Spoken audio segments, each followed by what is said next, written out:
As most of you may know, one of my favorite manga of all time is Gantz by Hiroya Oku. And so naturally, I have been dying to check out his other work. And when I heard about Inuyashiki for the first time, the only thing I knew ahead of time was it was about an old man who basically is turned into a machine, giving him essentially godlike powers.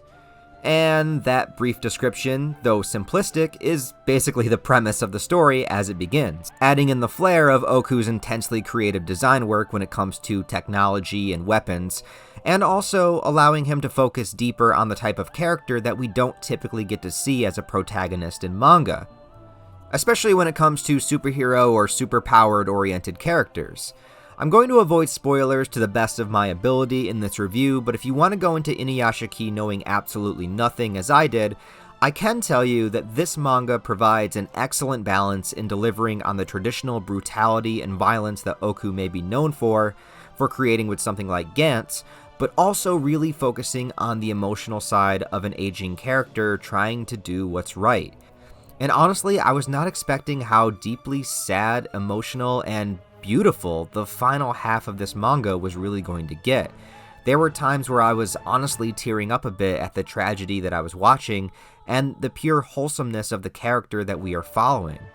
Actually, I think Oku really has a great knack for capturing the feelings of connections and closeness between characters and inciting a very high level of anxiety and tension when the ties and lives of those connections are being threatened. With Inuyashiki, Oku finds this place of balance in the extreme goodness and extreme darkness within the human heart, and uses two characters to oppose these views, and sees how they interact within the world that we all know. The story begins with an old man named Inuyashiki, who fits the bill of a man not only past his prime, but at a point in life where he no longer garners any respect from those around him. A man scraping by in life, trying to give his family the best life that he can, but what he can provide isn't really much of anything. He truly is a genuinely nice person, but because of this, he is constantly walked all over and taken advantage of. During the opening of the series, he finds some tragic news about his health and goes for a long walk in the middle of the night. He arrives at a park, and there he sees a teenage boy, also out for a walk at the same time, and the two of them are caught in some sort of mysterious explosion.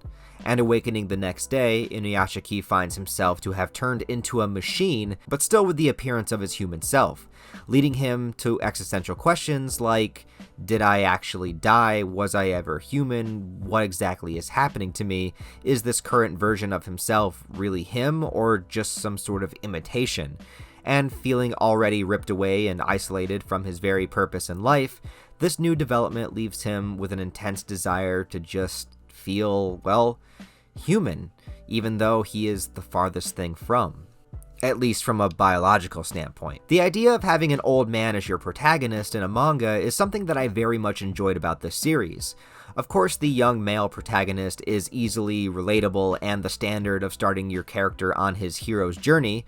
Older characters are usually more depicted as mentors or those whose adventures have already been explored. But something about seeing an old man, out of shape, lost, depressed, and yet even now still trying to do right by those around him, helped this series be even more inspiring in my opinion. As Inuyashiki realizes he essentially has superpowers now, being able to fly, impervious to bullets, has dozens of different attack weapons within him, and can even heal the sick and the dying. By helping other people, Inuyashiki feels a sense of life back within himself. He begins to feel useful, and above all else, he feels human once again. Despite whatever transition happened to him, whether he is truly human or not, he finds the value in humanity by helping as many people as possible. And this escalates variably between helping a man who is bullied in the park, to eventually taking on the Yakuza, to eventually at the end of the series facing an antagonist with similar abilities as himself. I think the unique thing about it is, well, that Inuyashiki himself is a very gentle person. Though armed with numerous destructive weapons, he truly only uses them when he's backed into a corner, and even though he is pushed into some dark places, he never becomes corrupt with his power. In doing this, the series really makes you root for him and not want to see him or his loved ones ever in distress, as we can see he's doing the best he possibly can, which is a reflection of what he was doing as a human. He just now has the means to actually accomplish greater goals. We see how hard he is working to make things the best that they can be for all of the people that he encounters.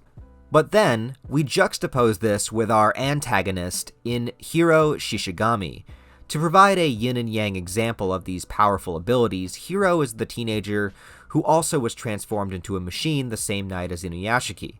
And displaying not only a contrast of young and old, Hiro is the darkness of power and corruption and the personification of a god complex. Whereas Inuyashiki feels more connected to humanity by using his powers to help, Hiro feels superior to humanity as he uses his powers to viciously murder anybody that he sees fit, for any arbitrary reason, even as simple as somebody liking One Piece as their favorite manga.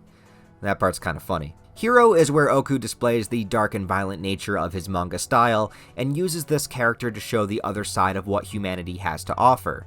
And I really like the dark places that this manga is willing to go. Now, it's not as dark or nearly as twisted as something like Gantz, but also since the story is a lot more grounded in its setting, just taking place in modern-day Japan, and we only have 2 characters with special abilities, it helps the horror of Hiro's attacks have more weight, as there really is nothing to oppose him, and the way that he goes about killing people is pretty much just like us stepping on ants.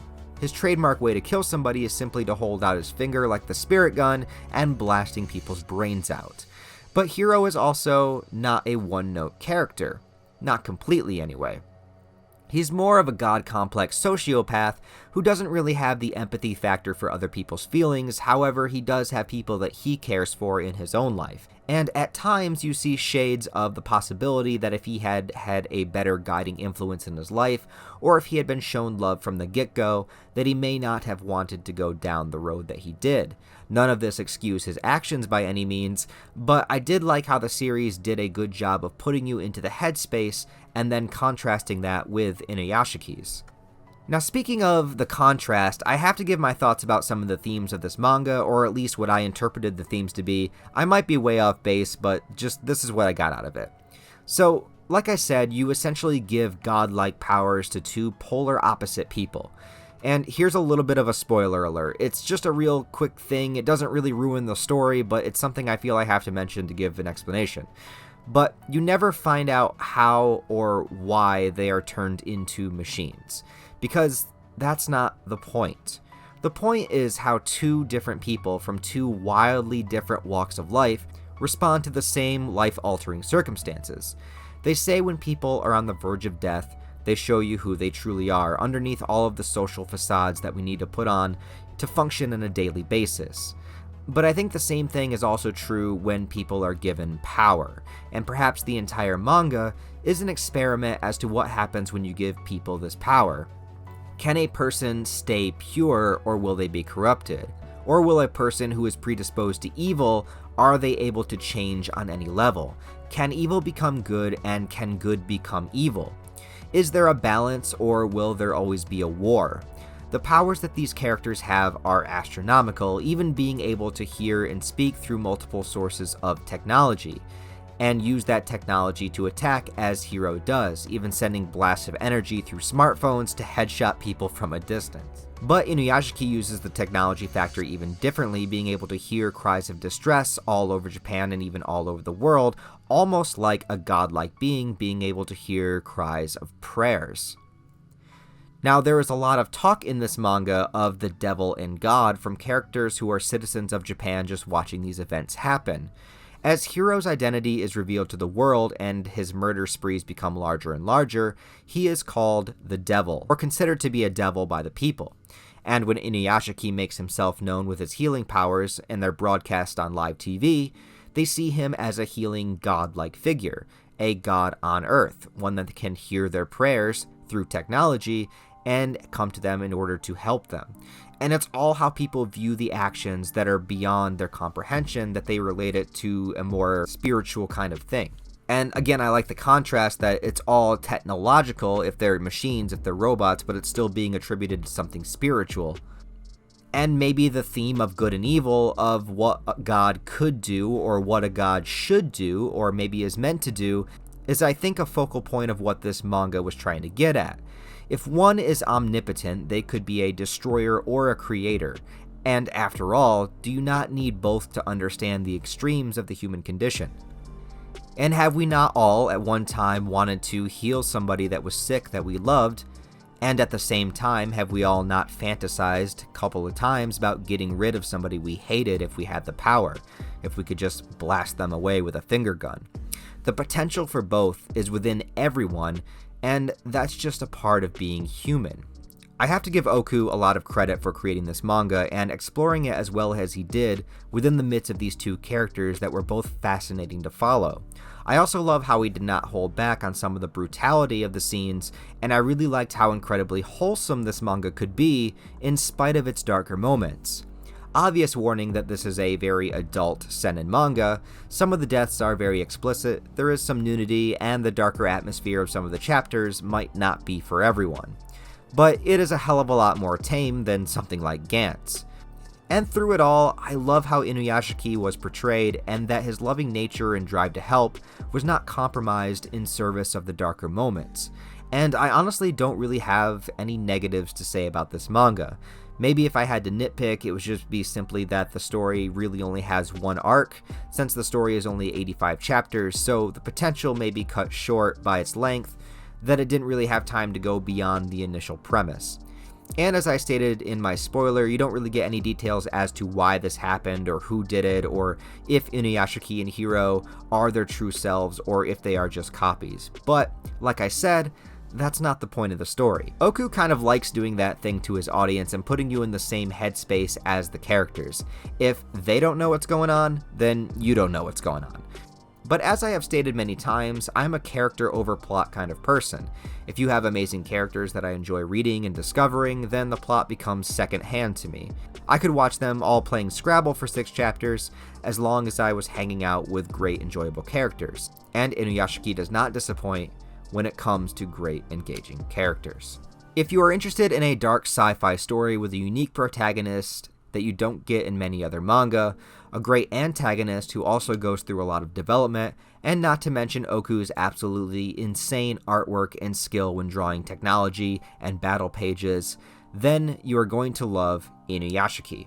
85 chapters is relatively short for an entire manga, so it's not a terribly long read, and the pacing is very tight with each chapter leading very well into the next one. Like I said, I can't really think of any negatives for me, and I truly enjoyed this series and thought it was a ton of fun. Oku continues to be one of my personal favorite mangaka, so I'm definitely going to continue to check out his other works. If you guys have read Inuyashiki, let me know what you think of it down in the comments below. How did you feel about an elderly man being the main character, and what about it spoke to you with its themes of good and evil? As always guys, thank you so much for watching this video, I truly do appreciate it. Please check out my other manga reviews. I have a manga review playlist to see my reviews of the other series that I have read, such as Gantz, Goodnight Poon Poon, Chainsaw Man, and a bunch of others. Give this video a like and a comment as it will help in the algorithm, and also check out the description below for my Patreon, merch store, and various social media links. Other than that guys, I hope you all have a wonderful day, and I will talk to you next time.